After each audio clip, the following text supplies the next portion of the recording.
Nag-post ako sa social media ng chocolate at flowers bigay mix. Wala, nakita mo ba yun? Wala ako pa kasing eh. Wala pang epal. Ay, candy pala. Alam mo, hindi kasi ako naasa sa mga bigay. Kaya ko naman bumili. Bakit pa naasa pa ako sa mga bigay, di ba? Tsaka, ano ba yun? Paano mo mararamdaman yung pagiging pagkababae mo kung ikaw yung unang magbabayad sa first date, di ba? Gusto ko, hati kami kasi ayoko iparamdam sa kanya na siya lang gagastos sa aming dalawa, di ba? Una pa lang, dapat ng date, dapat na ipapakita niya na kung ano yung meron siya, ano yung gusto niyang ibigay para sa'yo. So, ibig sabihin kapag hindi ka nilibre ng isang lalaki sa unang date nyo, wala na siyang pagmamahal sa'yo? Pero pag first date kasi, syempre ayun ang first impression ng mga babae sa mga lalaki.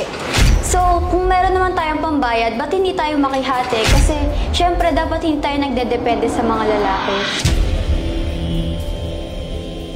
Alam mo, Kiara, dati pa naman talaga, lalaki na talaga yung nagasto sa first date. At paano na lang kung walang-wala talaga yung lalaki at may mga priority pa siyang ginagawa or kailangan gawin tulad na lang sa mga family niya or financially unstable siya, gano'n.